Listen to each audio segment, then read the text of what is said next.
Estenda suas mãos para a Ju nesse momento. Senhor Jesus, nós te apresentamos a vida de Ju, dessa mulher tão preciosa aos teus olhos. Obrigada, Senhor, pela vida dela. Obrigada porque ela está aqui nessa noite. E obrigada pela oportunidade que temos de ouvir a tua preciosa palavra. E obrigada porque ela tem aceitado o teu chamado, colocado o seu coração e a sua vida em disponibilidade para te servir, Pai. Obrigada por tudo que o Senhor já tem feito aqui nesta noite e que nesse momento nós possamos continuar com os nossos corações abertos para aprender, entender e nos colocarmos também à disposição para praticar aquilo que o Senhor quer falar com cada uma de nós. Que nós possamos pegar a nossa porção nessa noite e praticá-la, Senhor. Obrigada, Senhor, por tudo. Já te entregamos esta mensagem, te entregamos a vida de Ju e toda a sua família. Muito obrigada, Deus, por tudo. Em nome do teu Filho Jesus, nós te oramos. Amém. Amém. Deus te abençoe. A paz do Senhor, igreja. Amém. Tem leão aí? Amém. Glória a Deus. Que alegria estar com vocês nessa noite. Eu não tenho dúvidas de que nesses 3 dias, o nosso Senhor falará aos nossos corações. É por isso que rogamos que a sua presença ela seja mais do que notória, mas que nos acompanhe ao retornar para a nossa casa cheias da palavra do Senhor em nossos corações. Eu louvo a Deus também por essa oportunidade. Eu creio que esse momento, essa agenda estava na agenda do Senhor Jesus, para além da nossa agenda, mas na agenda do Senhor Jesus, que é a melhor onde deve estar, não é verdade? Honro a Deus pela vida dos líderes dessa casa, o pastor Sávio, a sua esposa Edileide. Acertei? Glória a Deus. A irmã Mari também, que está nos conduzindo. Deus continue abençoando, e não apenas eles, mas todos que estão envolvidos na programação desse evento. Nós sabemos que o evento é sempre muito desafiador, então louvamos a vida por cada mulher e homem também que está servindo nesse lugar. Quantos trouxeram a sua Bíblia? Glória a Deus. Então corre comigo lá no livro de Números. Você vai localizar o capítulo 27. Eu quero destacar aqui que eu trouxe alguns exemplares dos meus livros. Como os milagres acontecem, o meu último lançamento, e a esposa Leoa, esse que é um manual que, para a glória de Deus, já viajou os 27 estados do nosso país, também do nosso amado Brasil, também já chegou na Europa, em países que eu nem cheguei, o livro já está lá, para a glória de Deus. Também nos Estados Unidos, esse livro serve como um manual para as esposas. Tem alguém casada aí? Eita, coisa boa. Quem vai casar? Deixa eu ver. Em nome de... Apressa-te, Senhor, a socorrer as tuas filhas. Os tempos não findarão antes que você diga assim no altar, amém? Glória a Jesus. E ao final você pode localizar ali, próximo à cantina, na ala dos empreendedores. Você corre lá, que tem nosso livro, tem outras coisas das empreendedoras daqui também, para você abençoar a vida da tua irmã. Aí você vai comprar um para você e um para tua irmã, porque você não é mão de vaca. Você é próspera, você vai abençoar e multiplicar na vida dela, amém? Quantas localizaram o capítulo 27 do livro de Números? Diga amém.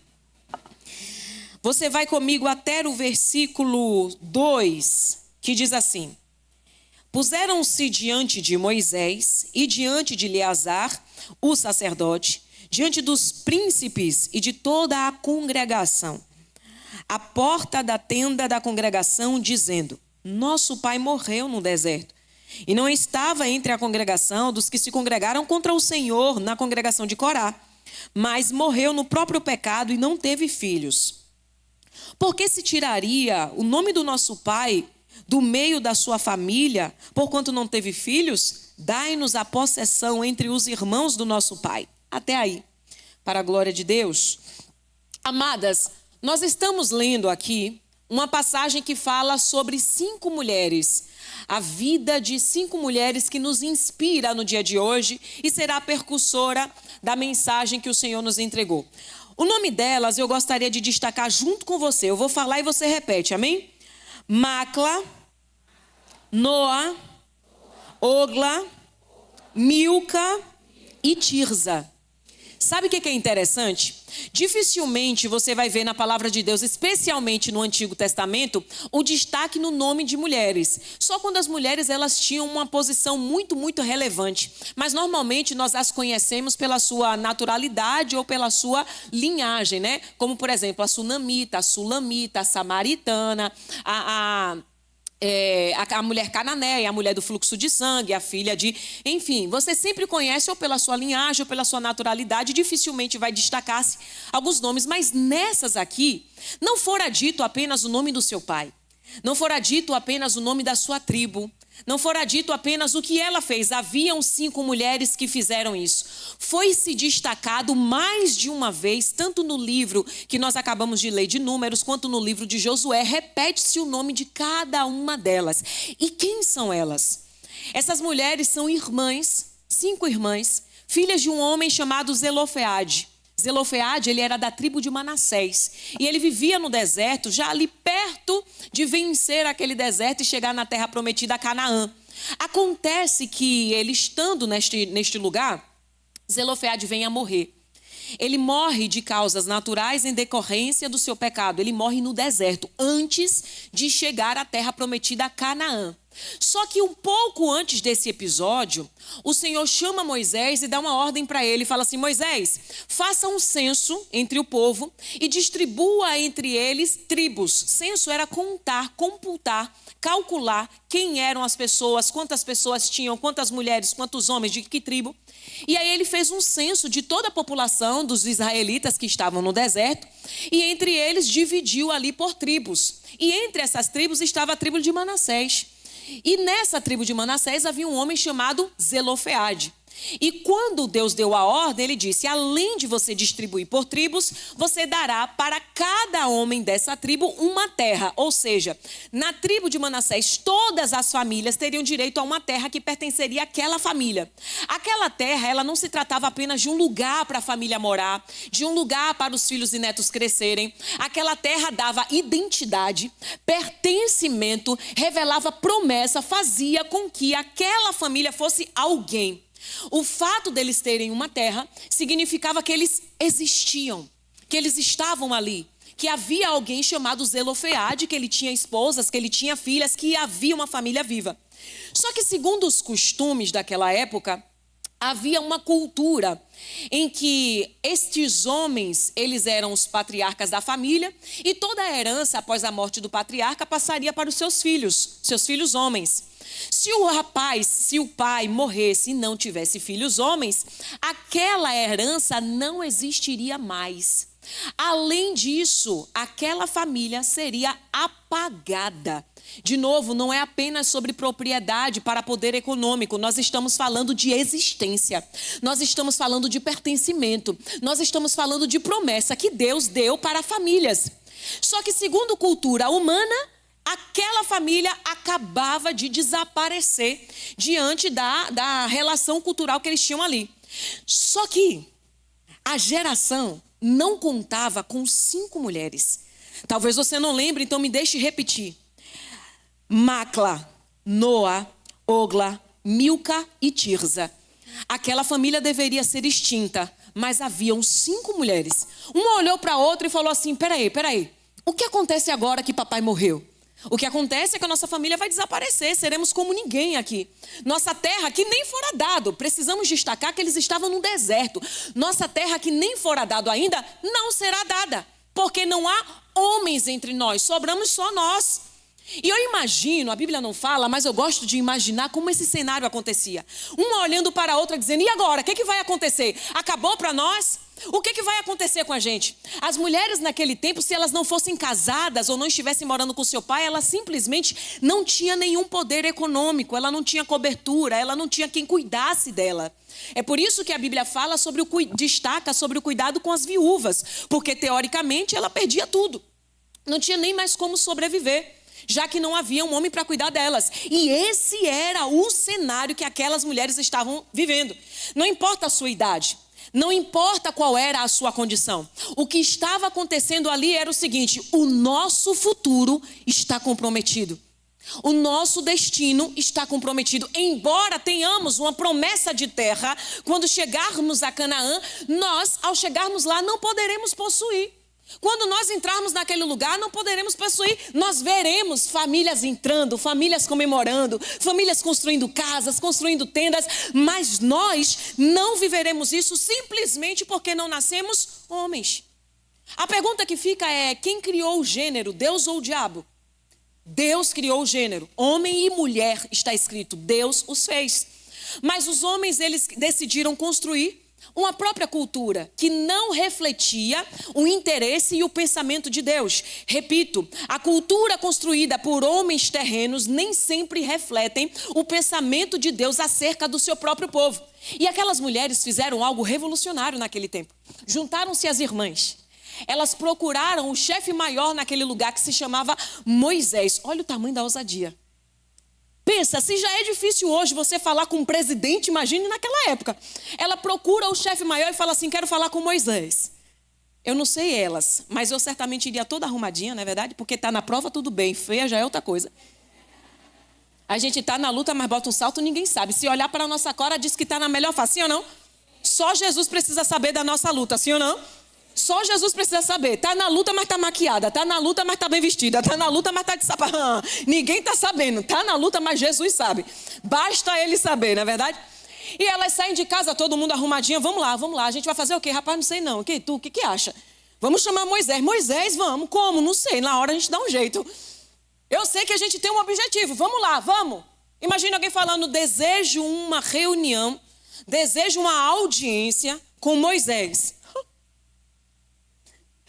Imagina alguém olhando lá de cima falando: você deseja o quê? Uma audiência com Moisés. Mas não é só com Moisés, não. Eu também quero com o sacerdote. Ah, agora pronto. Mais alguma coisa, minha senhora? Também. Mais o quê? Eu quero todos os príncipes reunidos também. Eu imagino quem ouve isso falando: perdeu o juízo. Chegou aqui querendo falar com Moisés, com o sacerdote, e ainda quer que reúna todos os príncipes. Mais alguma coisa, Alteza? Mais. Porque a gente, deixa eu te explicar uma coisa, como funciona a cabeça de crente.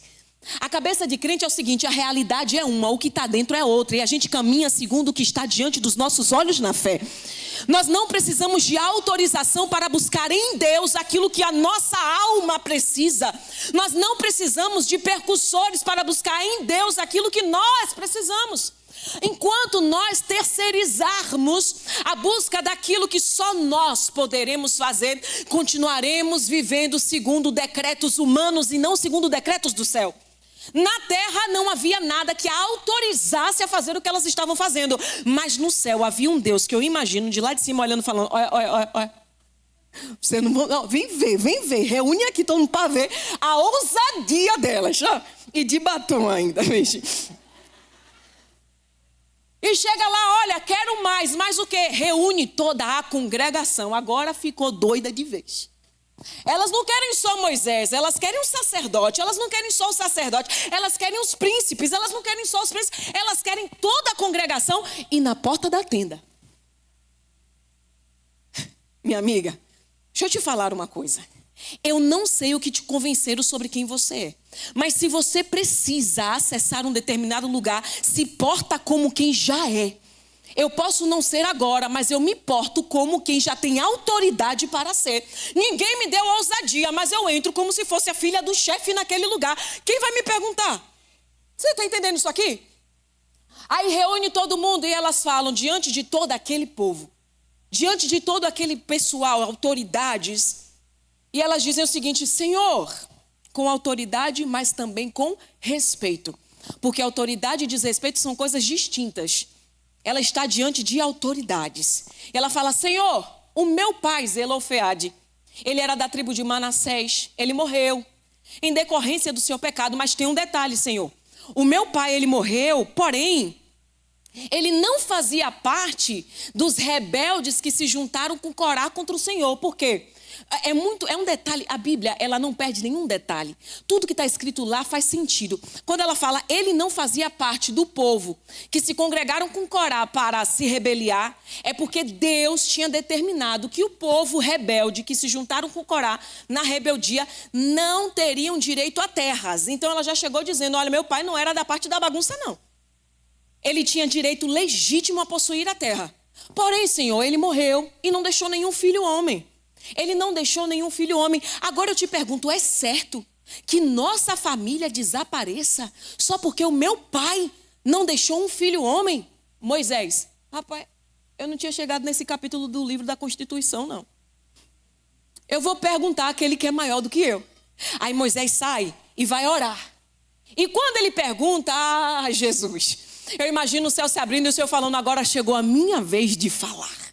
Quando ele fala, Senhor, vieram 5 mulheres, estão requerendo direitos que até então é só dado para filhos homens. O que o Senhor acha disso? O Senhor se levanta dos céus e diz, elas estão certas. Você não está entendendo? Elas estão corretas no que elas estão fazendo. Além disso, não apenas dê a elas o que é de direito, mas você vai mudar a lei que vocês vivem a partir de hoje. Você não apenas abençoa elas, mas abençoa a nação inteira por causa delas. Você está entendendo o que uma autoridade, uma confiança faz quando a mulher se levanta diante de uma injustiça e ela diz, Senhor, eu não aceito o que está acontecendo e eu farei alguma coisa. Eu farei alguma coisa, porque de pessoas que reclamam da situação em que está, o mundo está cheio, mas de mulheres que se levantam para dizer o que depende de mim será feito, o que depender de mim será feito, o que eu puder fazer eu farei. Isso é o que o Senhor está procurando. Porque honestamente, você vê lutas, batalhas, conquistas, a gente guerreando para muita coisa, aí aparece meia dúzia que fala, eu não gostei, foi da cor do Congresso. De verdade, que às vezes Satanás não precisa nem vir, os secretários já fazem o trabalho. Não, mas porque aquela flor eu acho que deveria ser assim, eu acho que deveria... Minha amada, antes de reclamar, pergunte, eu posso ajudar em quê?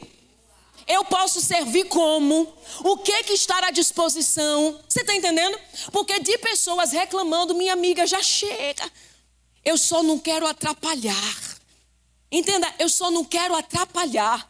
Se eu puder ajudar, conta comigo. Se eu não puder, olha, eu só não quero atrapalhar. O Senhor ainda conta com mulheres que têm coragem de levantar o peito e dizer, bota-me no campo, Senhor, deixa que eu faça isso aí. Conta comigo com o que o Senhor vai fazer nessa geração. Senhor, eu não sei o que o Senhor tem preparado para a nossa nação. Senhor, eu não sei o que o Senhor tem preparado para o nosso estado. Mas seja lá o que o Senhor fizer, não faça sem mim, Jesus. Conta comigo, Jesus.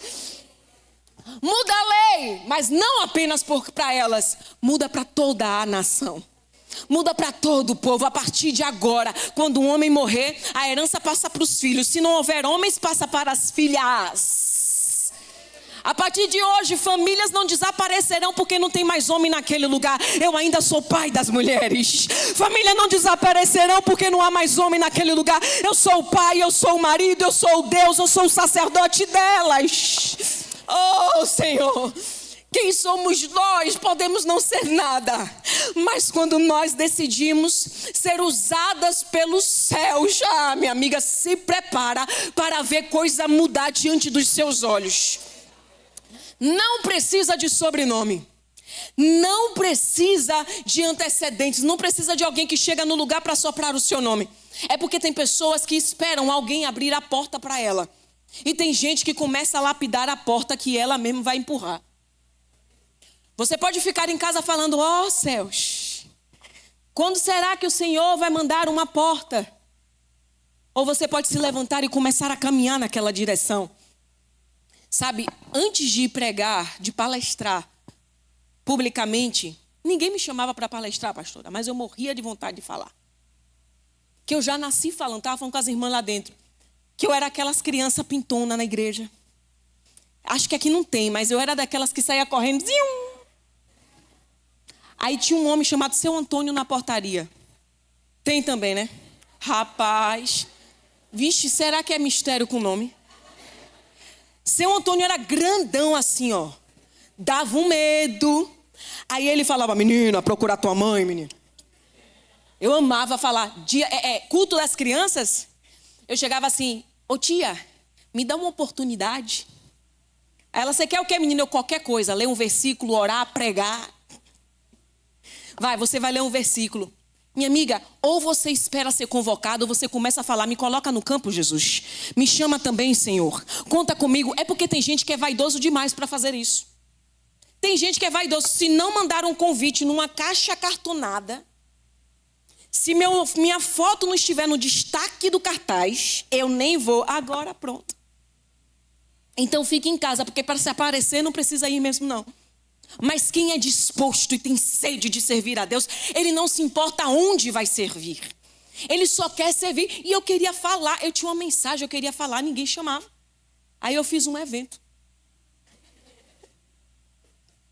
Para falar no meu próprio evento.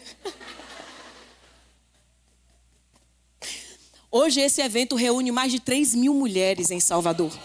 Foi realizado nos Estados Unidos, foi realizado na Europa, vai ser realizado de novo agora em agosto. Olha, escute isso aqui. Quando o Senhor deu a direção, eu falei assim, Jesus, eu até quero fazer isso aqui, mas quem é que vem me ouvir? Eu não tenho ninguém no Instagram, nunca palestrei, não tem uma foto minha falando, Senhor, só lance a rede. E eu aprendi uma coisa, quando você tem uma palavra da parte do Senhor, você já tem a liberação no mundo espiritual para possuir. A diferença é que tem gente que está querendo não só a palavra, mas que Deus carregue num braço. Vai lá. Você já tem a palavra, minha amiga. Lembra de Davi? Davi, ele já havia sido ungido antes de derrubar Golias.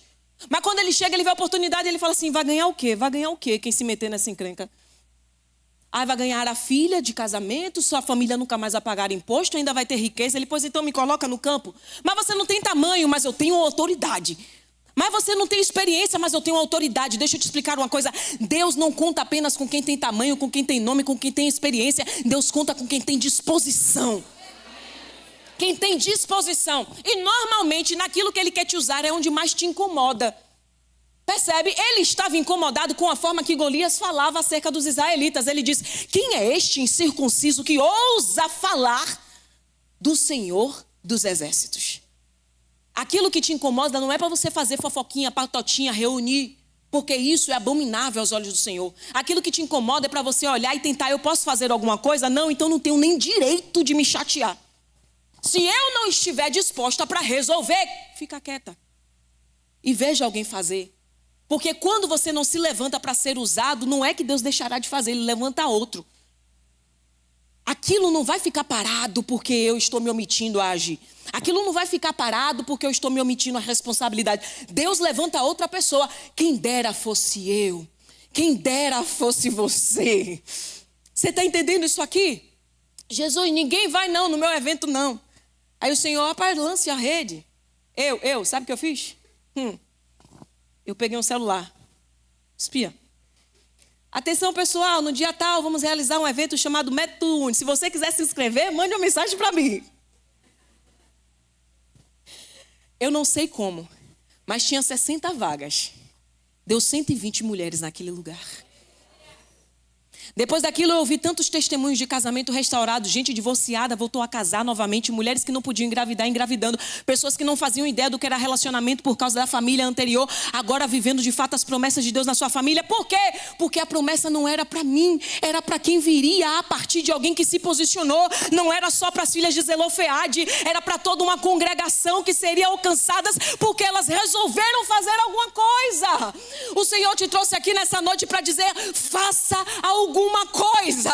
Você não está entendendo? O Senhor te trouxe aqui nessa noite para dizer, chega de só procurar cura, chega de só procurar autocuidado, chegou a hora de se levantar para fazer geração mudar, porque uma mulher que não era nada, desconhecida, que morava em uma cidade pouco conhecida, resolveu fazer alguma coisa. Elas eram órfãs, mas não eram mudas. Elas eram órfãos, mas não eram apáticas. Elas eram órfãos, mas tinham senso de justiça.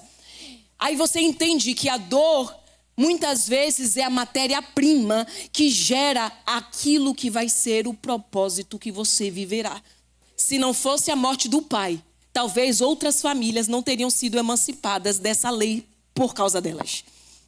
Doeu nelas para não doer mais nos outros. Você não está entendendo? Doeu nelas, que é para não doer mais nos outros. Eu acho que você começou a entender. Doeu nelas, que é para não doer mais em ninguém. Se a sua dor gerar cura para outras pessoas, tenha coragem de dizer: eis-me aqui, Senhor. Transforma essa dor em cápsula que vai curar outras pessoas. Oh! Ei, deixa eu te falar. Uma mulher, não, as 5. Poderia falar: vai a irmã que se articula melhor, vai a irmã mais bonita, vai a mais influente, vai a que se comunica. Não, as 5. Sabe por quê? O Senhor está falando para a gente: para de dividir, porque é na união que você governa. Para de dividir, porque é na unidade que vocês prosperam. Para de dividir, nós não somos inimigas, nós não somos oponentes, nós somos irmãs em Cristo. É terrível quando nós vemos uma divisão, porque o seu nome foi e o meu não, porque você teve reconhecimento e eu não. Hoje chegamos em fase que a gente tem medo de mencionar o nome das pessoas no microfone, porque se esquecer o nome de um, é capaz de sair da igreja. Chega de divisão, o interesse era para todas, o interesse é de todas nós, não importa quem vai atender, quem vai limpar, quem vai apresentar, quem vai cantar, quem vai pregar, estamos todas unidas no mesmo propósito, e o propósito é fazer Ele conhecido na terra, através da nossa vida, através da nossa obra, através das nossas mãos. Faça-o conhecido, faça-o conhecido. Nós precisamos compreender definitivamente que o Senhor, Ele conta com as mulheres. Deixa eu te falar uma coisa, o Senhor conta com você, não é com os seus recursos. Porque nós temos aquela mania terrível de querer explicar para Deus por que Ele não pode fazer através de nós. Como se a obra de Deus fosse justificada pela nossa habilidade. Se assim o fosse, o mérito seria nosso e não dele. Você compreende isso aqui? Quando ele olha para uma pessoa que a terra, ninguém dá nada, não é filha de ninguém, não tem sobrenome de ninguém, ninguém abriu uma porta para ela, para quem vai a glória? Para quem vai a glória? A glória vai para ele. É por isso que ele faz de um jeito que ninguém consegue justificar e falar: foi graças a mim que ela chegou lá, foi graças a tu o quê, alecrim dourado? Tu não está ajudando nem a si mesmo, não está resolvendo o problema de ninguém? Dê a glória a Deus, dê a glória a Deus, dê a glória a Deus. Ai, fulano, graças a você isso aconteceu. Graças a mim não, graças a Deus, porque até eu sou só uma matéria aqui. Ai, porque é através da sua vida. Não, deixa eu te falar, é Deus. Se preocupe quando você ver interlocutor trazendo a si mesmo o mérito. Porque no dia que eu jejuei, no dia que eu orei, no dia que eu profetizei, tu o quê, pós-cinza? Tu o quê? Quem somos? Nada. Você está entendendo isso aqui? É terrível quando nós vemos pessoas querendo enaltecer-se para falar: você viu? Naquele dia o Senhor me usou poderosamente. É pela misericórdia. Ainda vem com a frasezinha: é pela misericórdia. Todo mundo sabe que não é misericórdia, né? É pelo ego. Aí Deus usou pela misericórdia da vida de quem precisava ser usado. Porque a própria pessoa já está achando que é gente. Ei, deixa eu te falar uma coisa. Lembre-se, quando Deus começar a te acender, você ainda é pó e cinza. Não há mérito nenhum na luva se a mão não estiver dentro. Você é a luva, a mão é o Espírito Santo de Deus. No dia que a luva achar que é alguma coisa, coloque a luva solta e vê se ela consegue pegar alguma coisa. Pega nada. Porque o mérito da luva é o que preenche ela. O mérito da nossa vida é o que nos preenche. Falar bonito, qualquer pessoa que faz um curso de oratória consegue falar. Cantar bonito, qualquer pessoa que faz fonoaudiologia, que faz curso, que faz treinamentos, consegue cantar. Agora, ser cheio da presença do Espírito Santo, só aqueles que reconhecem que apenas dele veio, por causa dele, para ele e por ele. Ei, e tu, não, sabe o que somos? Eu gosto de fazer essa analogia, porque para mim é a que mais faz sentido. Nós somos garçons, garçonetes. Existe o chefe que faz uma bela comida e existe um povo sedento. Você recebe a comida do chefe e você alimenta aquele povo. Que mérito há? Quando alguém quer elogiar a comida, ela chama o chefe para dizer: a comida estava muito boa. Porque garçom não colocou a mão na panela. A mensagem é do Senhor, a palavra é do Senhor, o milagre veio do Senhor. Não esquece, é o Senhor. É o Senhor. Eu gosto de analisar individualmente cada uma daquelas histórias. Especialmente a história muito conhecida por nós, que é a história de Débora. Porque Débora, diante de uma direção do Senhor para outra pessoa, era para Baraque, não era para ela. Era, vai lá, luta, que o Senhor entregará Sísera na sua mão. Baraque acovardou, ficou com medo. Aí ele disse, sem tu eu não vou. Eu entendo Baraque. Olhando para a realidade daquele exército que estava destruindo todo mundo. Olhando para ele, não se via, já que Deus falou contigo, então vem tu comigo. Já que o Senhor está revelando para ti, vem tu comigo. E ela diz, eu vou. Mas ela libera uma palavra tão poderosa. Ela diz assim, eu vou. Mas o mérito dessa vitória não será para ti. Porque as mãos de uma mulher o Senhor entregará a Sísera. Sabe o que o Senhor está dizendo? Quando existe um povo que se acovarda, Deus ainda conta com mulheres de dentro de casa para resolver problema. Jael não estava na rua, Jael não estava governando, Jael não estava pregando, Jael estava dentro de casa. Jael estava dentro de casa. É por isso que eu fico triste quando eu vejo mulheres que são mulheres de dentro de casa achando que elas não têm relevância porque elas só cuidam da casa. Deixa eu te falar uma coisa, o que foi que Maria fez? Qual é o mérito de Maria? Qual foi a obra que Maria fez? Deu à luz. Então entenda isso aqui. Não ache que é demérito ser a mulher que edifica um lar porque você está preparando a próxima geração. Imagina a mãe de Billy Graham, talvez ela não tenha pregado a ninguém, mas o filho dela ganhou mais de 1 milhão de pessoas para Jesus. Você compreende isso? Jael estava dentro de casa. Aí ela vê a oportunidade e fala assim, ei meu senhor, venha. Débora tinha alguma coisa a ver com aquela guerra, sim ou não? Não. Quem que era o chefe do exército? Baraque. Mas ela foi, porque Baraque sentiu medo. Aí Jael viu Sísera chegando. E eu preciso te dizer, Jael era mulher de Heber. Eles tinham paz com Sísera. Eles tinham paz tanto com Israel quanto eles eram café com leite. Lembra do café com leite? Eles eram café com leite, imparcial, não tinha problema nenhum. Mas ela sabia o que estava em jogo, era o povo de Deus. E ela decidiu se posicionar naquilo que para ela poderia ser indiferente. Não vai mudar nada na minha realidade. O Senhor está chamando mulheres que costumam se revoltar com realidade que talvez não mude a vida dela. Que talvez não faça diferença para ela. Se ficar bom, se ficar ruim, não faz diferença para você. Mas Jael olhou e ela decidiu se posicionar para fazer algo pelo povo de Deus. Entra, meu Senhor. Traz o inimigo para dentro de casa. Porque no nosso território, meu amigo, não brinca com a gente não. No nosso território não brinca com a gente não. Que o diga aos vizinhos 3 horas da madrugada quando Deus nos desperta. Pode chamar de doida, mas a gente que sabe o que viu lá dentro. E quando a gente vê, começa a falar, saia da minha casa agora, saia do meu filho agora, saia da cozinha agora. A gente começa a expulsar porque o território, minha amiga, Deus deu foi pra gente. É por isso que tu não pode ficar em casa com a cara pra cima. Ei, visão de águia. Presta atenção. Não é normal o que está acontecendo naquele lugar, então não fica apática. Começa a expulsar o que entrou e não deveria. Começa a profetizar sobre aquela casa. Começa a profetizar sobre aquele menino. Começa a profetizar sobre aquele marido. A realidade pode ser distinta do que você quer. Mas o Senhor ainda conta com mulheres que chamam o inimigo para o campo e diz, deita aqui que eu vou te mostrar que nessa casa ainda tem mulher de oração. Deita aqui que eu vou te mostrar que nessa casa tem mulher de guerra. Deita aqui que eu vou te mostrar que eu posso não ter a experiência que você tem, mas o que eu tenho você nunca terá. A arma que Jael usou foi a estaca da sua casa. O que era estaca? Aquilo que alicerçava as estruturas da sua tenda.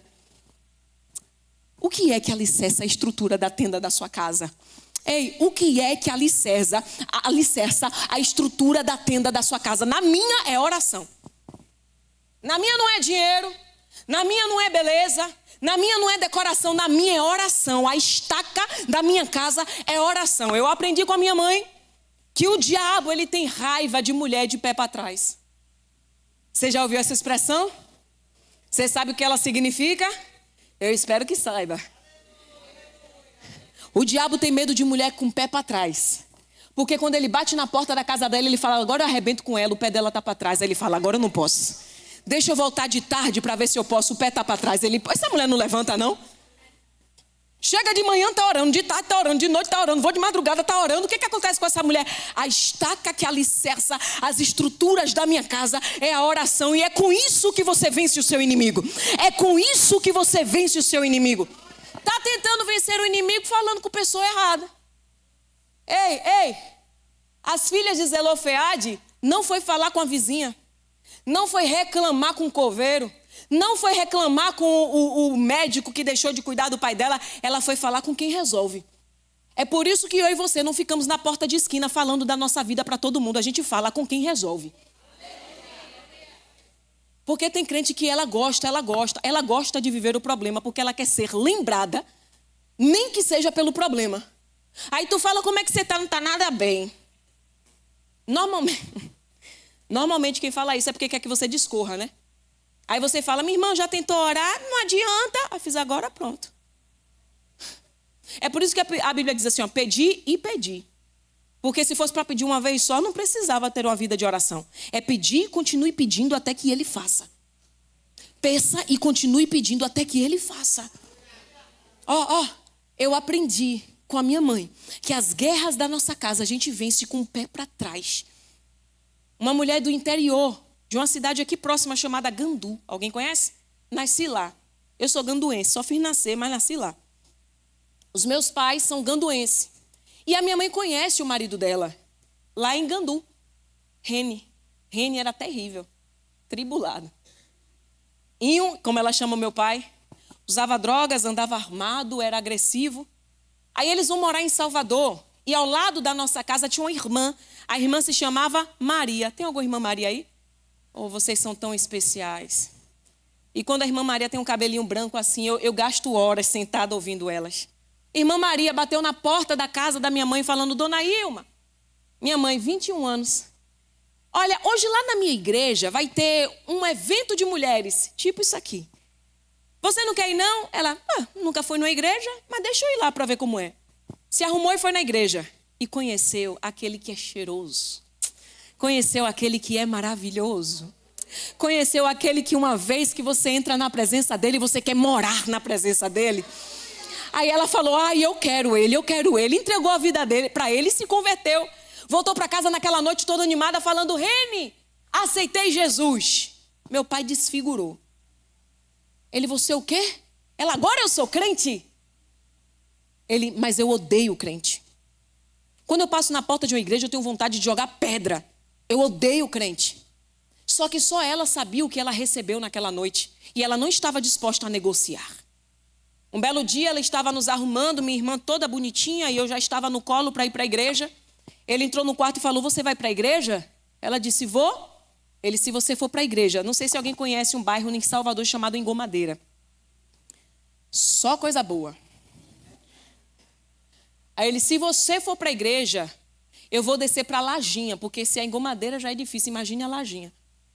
Eu vou na Lajinha e vou usar drogas com os meninos. Ela olhou para ele, olhou para o relógio e disse, você vai agora? É porque o culto já vai começar. Quando eu conto esse testemunho, pastora, tem mulheres que falam assim, mas tem que ter sabedoria. Eu não iria. Aí eu falo, porque o Espírito Santo te estabeleceu como centro de recuperação? Ou porque agora o Espírito Santo não precisa mais trabalhar porque quem convence o homem do pecado é você? Não é negociando a sua fé que você ganha a sua família para Jesus. É vivendo integralmente a sua fé que a sua família vai para Jesus. É fácil? Não, mas a vitória ela vem depois de guerras como essa mesmo. Ela foi para a igreja. Parecia as filhas de Zelofeade. Na guerra, mas arrumada. Chegou lá e desabou num banco. Chorou e falou, Jesus, vai aonde eu não posso ir. Entra no coração que eu não posso entrar. Transforma o meu marido, Jesus. Quando ela voltou para casa naquele dia com 2 crianças, uma de 3, outra bebê de colo, a porta estava trancada. Ele trancou a gente do lado de fora. Como toda prova para crente parece ser pouco, começou a chover. Passou horas, 23, meia-noite, 1, 2 da madrugada, ela na porta de casa da Engomadeira, chovendo de madrugada, com 2 crianças na mão.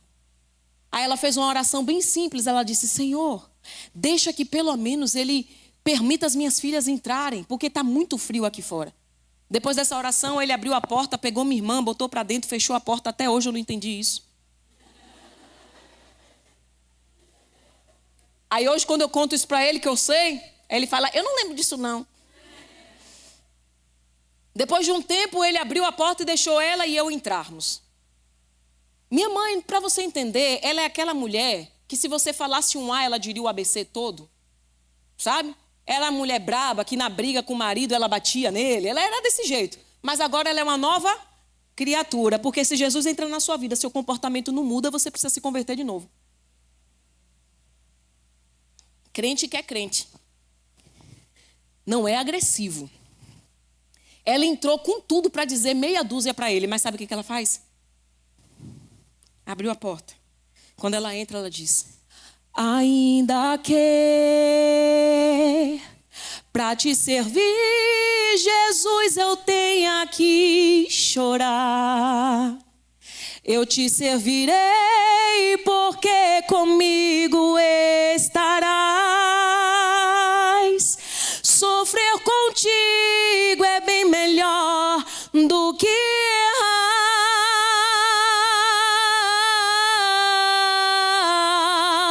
Perdoa-me. Por quê? Porque às vezes não consigo nem falar. Quando as lágrimas meus olhos vêm molhar, como um sinal que tu estás neste lugar.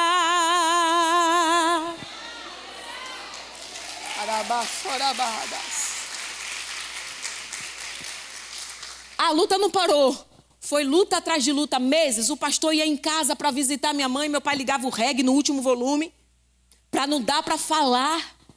Foi uma luta terrível, até que, sempre tem até que. Deixa eu te dizer, sempre tem até que para a sua vida. Até que ele vai para o trabalho naquele dia e alguém começa a falar mal de crente e mal de pastor. Ele discorda com aquelas pessoas dizendo: olha, eu pensava o mesmo de crente. Mas aí a minha mulher se converteu. E foi depois desse Jesus que ela ficou mais amorosa, mais carinhosa, mais atenciosa. Nosso casamento melhorou. Ela é uma pessoa diferente. Isso tudo aconteceu depois da igreja. Ele volta para casa com o coração acelerado, tentando entender o que foi que aconteceu com ela. E ele conta esse testemunho. Ela diz assim: meu filho, isso me ocorreu porque Jesus, ele transforma, ele salva, ele liberta, ele cura, ele batiza. Aí ele olhava para ela dizendo: continue falando. Aí ela disse assim: a semente já foi plantada, cabe você dizer se vai florescer ou não. Na sala daquela casa tão pequena que para alguém entrar na cozinha o outro tinha que sair. Ele ajoelha no chão e diz assim: então ore por mim, porque a partir de hoje eu sou um cristão igual a você. Ah, Jesus. Oh, Deus. Não é negociando a sua fé que você ganha outros para Cristo, não. É defendendo aquilo que você acessou em Cristo que você vai ver sua casa florescer, seu trabalho florescer, sua família florescer, seus filhos florescer. Mas todo florescimento ele é antecedido por quem rega. É por isso que está escrito que aquele que semeia chorando, ele volta colhendo e cantando. Os meus avós, o pai dela, era dono de um centro de candomblé em Água Preta, município de um povoado de Gandu. E aí minha mãe agora vai casar e formalizar o casamento dela diante de Deus e dos homens, porque ela era amaziada. Meu pai agora se converteu e ela vai se casar. Quando ela chama a mãe para ir para a igreja, para o casamento, minha avó coloca o pé na porta da igreja e os demônios dizem para ela claramente: aqui você não vai entrar. Aqui você não pode entrar. E travou.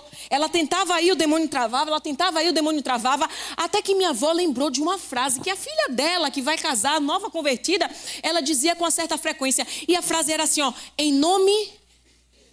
Ah, você também conhece. Quando a minha avó não conseguia entrar e os demônios falavam: não entre, senão eu vou te dar uma surra, e você não consegue. E ela travada, ela falou: eu vou entrar em nome... E no nome de Jesus, Satanás vai ter que soltar. No nome de Jesus, ele vai ter que bater em retirada. No nome de Jesus, Satanás não pode resistir. Ela entra na igreja, minha mãe se casa, eu já estou encerrando.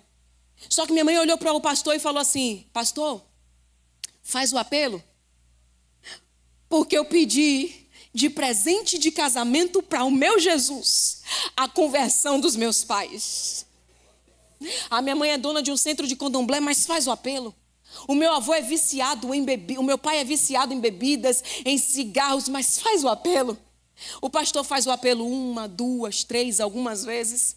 Quando ela notou que o pastor já ia encerrar e os pais não se converteram, ela levanta do altar segurando o vestido e começa a correr na igreja. Se lança aos pés do pai e fala: pai, aceita Jesus pelo amor de Deus. E naquela tarde meu avô levanta com as mãos erguidas, a minha avó também, e até o dia de hoje são crentes no Senhor Jesus. Oh Deus. Encerro agora. Ela tinha, amém, vamos fazer uma vigília. Ela tinha um irmão, porque minha família, você viu que só tem gente boa, né? É desses que Jesus gosta. Ela tem um irmão chamado Gilson, e ele era traficante em São Paulo.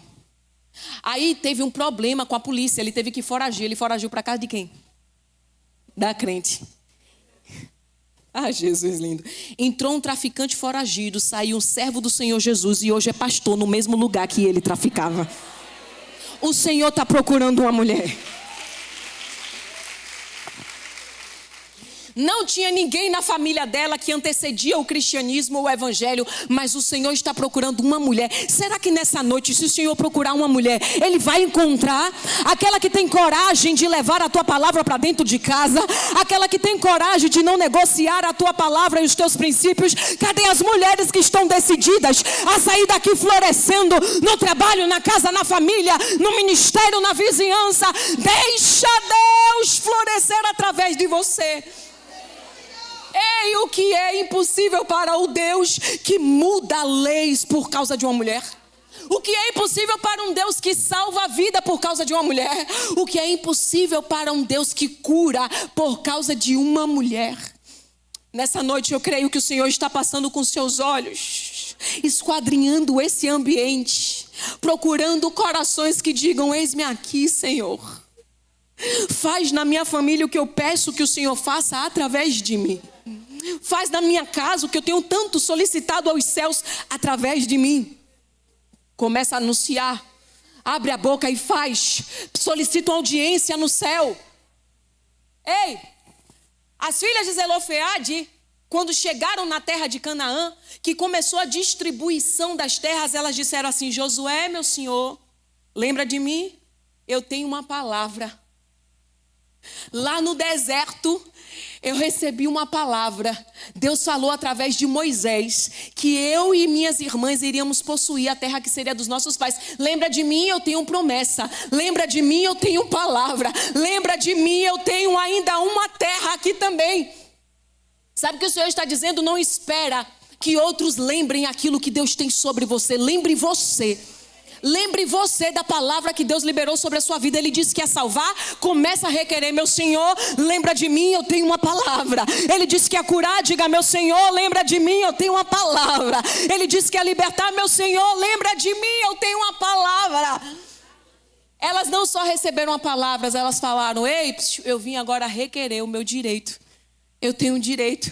Eu recebi no deserto, eu tenho direito. Tem gente que o Senhor está liberando promessa, está no deserto, mas o Senhor está liberando promessa. Está no deserto, mas o Senhor está liberando palavra. Está no deserto, mas o Senhor está mudando o decreto. Se prepara para quando chegar em Canaã, não esquecer que no deserto o Senhor liberou palavra. Possua aquilo que o Senhor já determinou que é seu. Fique sobre os seus pés em nome de Jesus.